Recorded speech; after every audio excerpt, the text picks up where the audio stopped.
le royaume de Dieu dans des vases de terre. Beaucoup croient que le Messie établira son royaume quelque part à Jérusalem parce que Zacharie aurait prophétisé cela, voir Zacharie 14. Ainsi, le mont des Oliviers, à l'est de Jérusalem, est considéré comme un lieu à visiter absolument et à préserver à tout prix.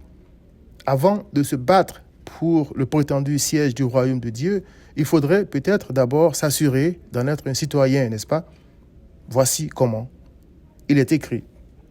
Après que Jean eut été livré, Jésus alla dans la Galilée prêchant l'évangile de Dieu. Il disait, le temps est accompli et le royaume de Dieu est proche. Repentez-vous et croyez à la bonne nouvelle. Marc 1, 14 à 15. Christ a expliqué le mot proche en disant ailleurs que le royaume de Dieu était au milieu de vous. Luc 17, 20 à 21. Je crois qu'il a dit ça parce que le royaume de Dieu se trouve là où il règne par son esprit d'amour et de paix, c'est-à-dire dans le cœur de ses brebis. Voir Colossiens 3, verset 15. Pour qu'un cœur devienne un siège du royaume de Dieu, il doit appartenir à Christ. Voir Romains 8, verset 9. Il n'est donc pas question d'un pays ni d'une race supérieure, mais de Christ, dont la parfaite obéissance et le sacrifice permettent au Dieu Tout-Puissant de demeurer dans ce que Paul a appelé des vases de terre pour mettre un accent sur la fragilité et l'insignifiance de l'homme.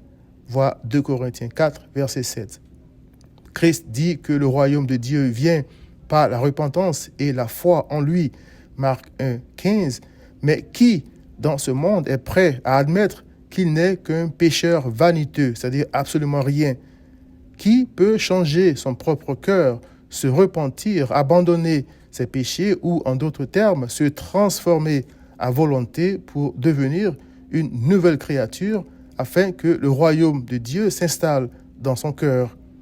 N'est-il pas écrit « Un Éthiopien peut-il changer sa peau et un léopard ses taches? De même, pourriez-vous faire le bien, c'est-à-dire obéir parfaitement à Dieu, vous qui êtes accoutumés à faire le mal ?» Jérémie 13, 23. En réfléchissant à ces choses, j'ai compris pourquoi Jean-Baptiste a demandé aux pharisiens qui venaient à son baptême « Qui vous a appris à fuir la colère à venir ?» Matthieu 3, verset 7.